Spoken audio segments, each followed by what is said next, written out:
नमस्कार, अमरउजाला.com देख रहे हैं आप। आपके साथ मैं हूं सुमित चौधरी। माघ मेले में स्नान को लेकर ज्योतिष पीठ के शंकराचार्य और प्रशासन के बीच शुरू हुआ विवाद थम नहीं रहा है। जहां स्वामी अविमुक्तेश्वरानंद लगातार अनशन पर बैठे हैं और प्रशासन से माफी की मांग कर रहे हैं, वहीं इसके उलट प्रशासन ने अविमुक्तेश्वरानंद को नोटिस थमा दिया, जिससे अविमुक्तेश्वरानंद के शंकराचार्य होने पर सवाल उठाते हुए 24 घंटे में खुद को शंकराचार्य होने का सबूत देने के लिए प्रशासन ने कहा। इस कदम से शंकराचार्य अविमुक्तेश्वरानंद और भी ज्यादा भड़क गए। लेकिन सवाल है कि आखिर क्यों प्रशासन अविमुक्तेश्वरानंद के शंकराचार्य होने पर सवाल उठा रहा है? क्यों प्रशासन उनके शंकराचार्य होने पर उन्हें नोटिस दे रहा है?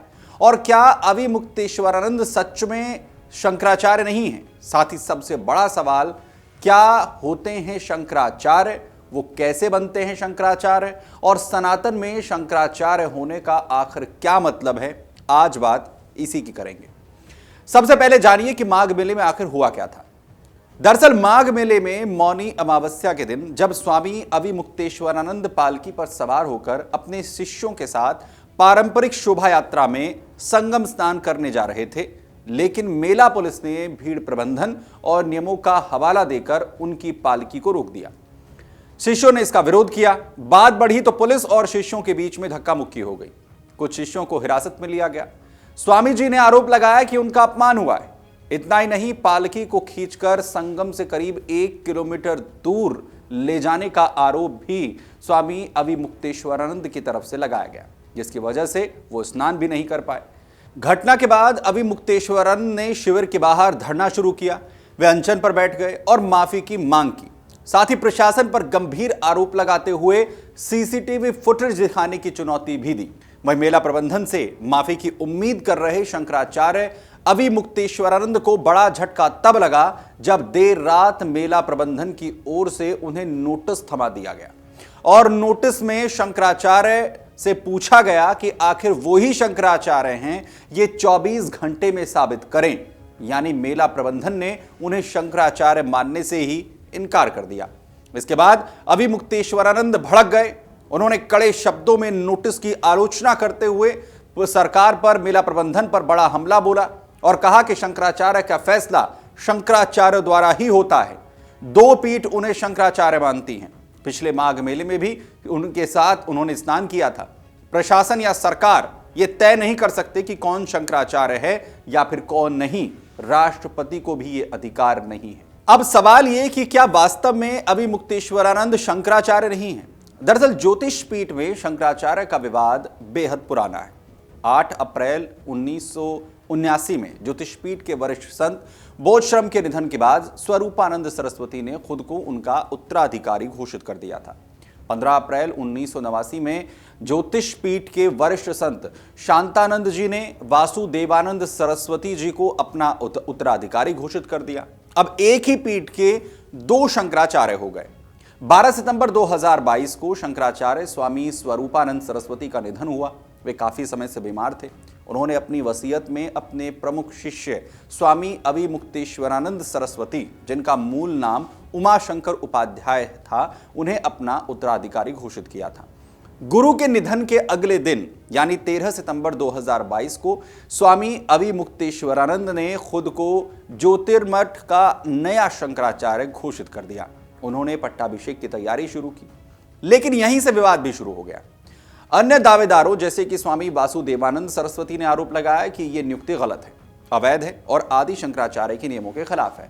मामला इसके बाद सुप्रीम कोर्ट पहुंच गया। सुप्रीम कोर्ट में यह मामला 2020 से ही लंबित था। इसमें ज्योतिर्मठ के उत्तराधिकारियों पर पुराना विवाद चल रहा था। स्वामी अविमुक्तेश्वरानंद की नियुक्ति पर नई चुनौती आई तो कोर्ट ने सुनवाई की।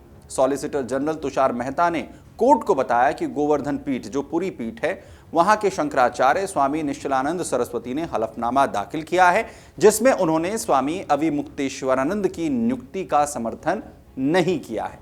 कोर्ट ने फैसला दिया कि जब तक अपील का अंतिम फैसला नहीं हो जाता, तब तक कोई भी व्यक्ति ज्योतिर्मठ का शंकराचार्य बनकर पट्टाभिषेक नहीं करा सकता।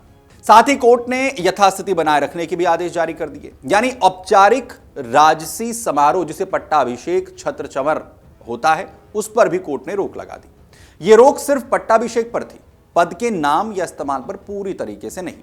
लेकिन प्रशासन इसे अदालत की अवमानना मानता है, क्योंकि मामला लंबित है और कोई अंतिम फैसला नहीं आया है। इसलिए 2026 में माघ मेले में जब स्वामी अविमुक्तेश्वरानंद ने अपने शिविर के बोर्ड पर ज्योतिर्मठ शंकराचार्य लिखा तो प्रशासन ने नोटिस जारी कर दिया।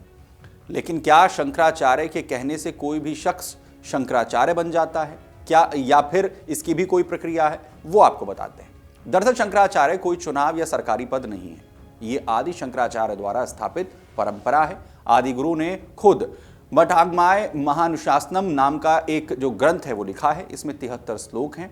ये पीठों का संविधान है और इसी में शंकराचार्य बनने की पूरी प्रक्रिया बताई गई है, जो बहुत कठिन है। और इस प्रक्रिया का पहला हिस्सा है संन्यास लेना। उम्मीदवार पहले गृहस्थ जीवन त्याग कर दंडी सन्यासी बनते हैं।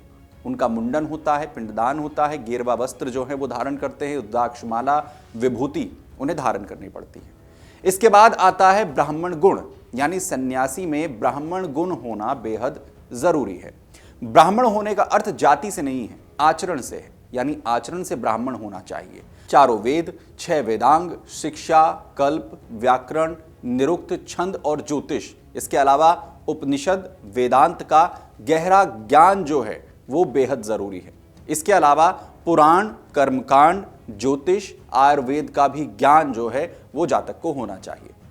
अगर व्यक्तिगत गुण की बात करें, जो इसका अगला हिस्सा है, तो शख्स जितेंद्रिय, यानी वो शख्स जिसने अपनी इंद्रियों पर पूरी तरह से नियंत्रण कर लिया हो, उसका पवित्र चरित्र हो, वाग्मी यानी शास्त्रार्थ में वो निपुण हो, तन मन से पूरी तरह से शुद्ध हो और राजनीति से पूरी तरीके से दूर हो, उसमें यह गुण होना बेहद आवश्यक है। इसके बाद चरण आता है गुरु की घोषणा का। पूर्व शंकराचार्य या गुरु द्वारा वसीयत या फिर मौखिक रूप से उत्तराधिकारी को घोषित किया जाता है, जातक का नाम बताया जाता है। इतना ही नहीं है, इसके बाद सहमति भी बेहद जरूरी है। सहमति किसकी? काशी विद्वत परिषद, अखाड़ों के महंत, आचार्य महामंडलेश्वर और अन्य शंकराचार्यों की जो सहमति है वो इसका एक अहम हिस्सा है।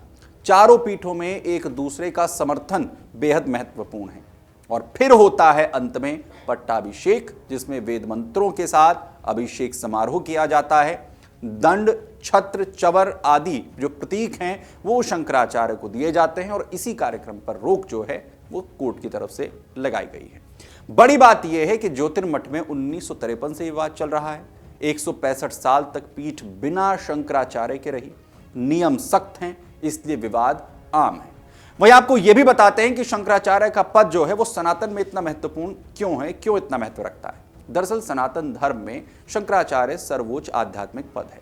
आदि शंकराचार्य शिव के अवतार माने जाते हैं। उन्होंने 8वीं शताब्दी में बौद्ध प्रभाव को रोकने, अद्वैत वेदांत स्थापित करने और सनातन की एकता के लिए 4 पीठ बनाई थी। ज्योतिर्मठ जो कि उत्तर बद्रीनाथ जोशीमठ में है, ज्योति और ज्ञान का इसे केंद्र माना जाता है। श्रृंगेरी जो कि दक्षिण पीठ है, शारदा पीठ इसे कहते हैं, विद्या का केंद्र इसे माना जाता है। द्वारका जो कि पश्चिम में है, शारदा पीठ इसे कहा जाता है। और साथ ही साथ है गोवर्धनपुरी के अंदर, जिसे पूर्व के अंदर पीठ माना जाता है, पुरमामाया पीठ। ये पीठ सनातन की 4 दिशाओं की रक्षा करती है। शंकराचार्य को जगत गुरु कहा जाता है। वे वेद उपनिषद की व्याख्या करते हैं, शास्त्रार्थ में अन्य मतों को हराते हैं, धर्म, कर्मकांड, आचार विचार की रक्षा करते हैं, संत समाज का नेतृत्व करते हैं। कुंभ मेले, धार्मिक फैसलों में भी उनकी निर्णायक भूमिका होती है। यह पद व्यक्ति से ऊपर एक संस्था है। जैसे बौद्ध में दलाई लामा, ईसाई में पोप, वैसे ही सनातन में शंकराचार्य। वे सनातन की एकता, पवित्रता और ज्ञान के प्रतीक हैं। लाखों श्रद्धालु इन्हें ईश्वर का प्रतिनिधि भी मानते हैं। विवादों के बावजूद ये परंपरा 1200 साल से जीवित है, लगातार निरंतर चल रही है और तमाम जो सनातनी हैं वो शंकराचार्य को बेहद मानते भी हैं। अगर आप ये वीडियो YouTube पर देख रहे हैं तो हमारे चैनल को सब्सक्राइब कर बेल आइकन दबाएं और Facebook पर देख रहे हैं तो हमारे पेज को लाइक करें।